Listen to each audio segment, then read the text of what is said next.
Տեսեք, ստացվում է, որ մեր հասարակության մի շատ քիչ տոկոսը, որը ֆինանսական հնարավորություն ունի մեկնել արտերկիր եւ սովորել, այսինքն այստեղ իրենք արդեն տարբերվում են իրենց այն հասակակիցներից, որոնք գուցե եւ ավելի ընդունակ են, ավելի խելացի, բայց ծնողները գումար չունեն, մենք ուղարկում ենք, այսինքն իրենք իրենց միջոցներով գնում են արտերկրում սովորելու, մենք թույլ ենք տալի, որ գնան սովորելու, որովհետև նրանց հայրերը կամ քեռիները գումար ունեն, իսկ այն հայրերը եւ քեռիները, որոնք գումար չունեն, իրենց երեխաները գնում են մեկնում են զինվորական ծառայության, ուղիղ դպրոցական նստարանից դեպի բանակ եւ նույնիսկ չեն հասնում մեծ մասը կես տարի սովորել, հետո մենք ասում ենք, դե գիտեք, ձեզ մի հատ էլ նվեր ենք տալի, դուք կգաք 3 տարի կաշխատեք բավական լավ տեղերում, որտեղ մնացած երեխեքը չեն կարող։ Հիմա հարց, մենք ինչի ենք իրենց sense ուզում օգնածել ենք, որն է պատճառը։ Պարոն Նազարյան, թույլ տվեք ձեր հետ չհամաձայնել, որ արտերկրում ուսումնառությունը ստացող մեր բոլոր քաղաքացիները սոցիալական որոշ կատեգորիայի են միայն պատկանում, այդպես չի։ Կարող է այդպիսի տպավորություն լինել, սակայն ես առնվազն այն ուրեմն տեղեկատվությամբ, որ տիրապետում եմ, կարող եմ վստահեցնել, որ շատ տարբեր ընտանիքներից են երեխաները մեկնում ուսումնառություն ստանալու եւ պետք է հիշեցնեմ, որ մենք ունենք նաեւ արտերկրում բուհերի պարագայում կրթաթոշակային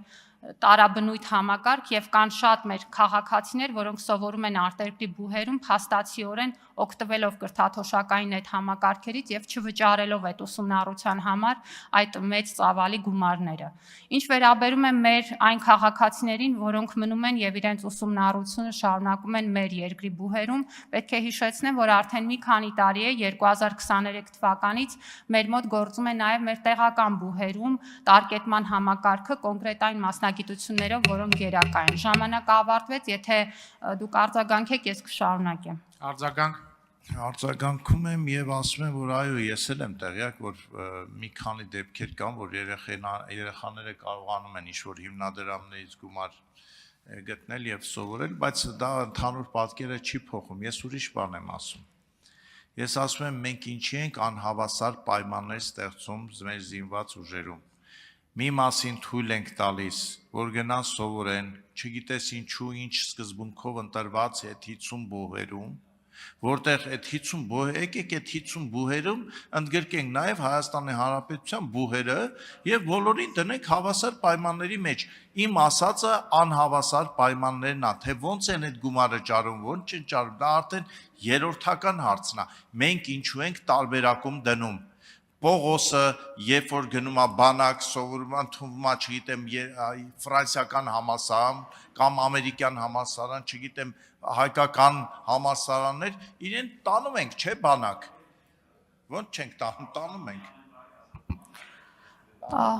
Պարոն Նազարյան, ես փորձում էի հենց իմ պատասխանի վերջին հատվածում ասել այն մասին, որ եթե օրինակ մեր երիտասարդը ընդունվում է Երևանի Պետական համալսարանի ֆիզիկայի ֆակուլտետ, ապա օգտվում է տարկետման նույն հնարավորությունից եւ սա ըստ էության նշանակում է, որ պետությունը ոչ թե տարբերակված քաղաքականություն է վարում, այլ պետությունը փորձում է ձևավորված գիտելիքներն ու հմտությունները նպատակային օգտագործելու հնարավորություններ ստեղծել։ Կամ պետություններ, որոնք ունեն հատուկ նպատակային ծրագրեր քաղաքացիներին ուղարկելու լավագույն բուհերում սովորելու։ Եվ կան պետություններ, որոնք զգալի գումարներ են դրա համար ներդնում։ Եվ այստեղ շատ տրամաբանական շղթա է գործում։ Այդ բուհերը հայտնվել են Շանհայի վարկանիշավորման համակարգում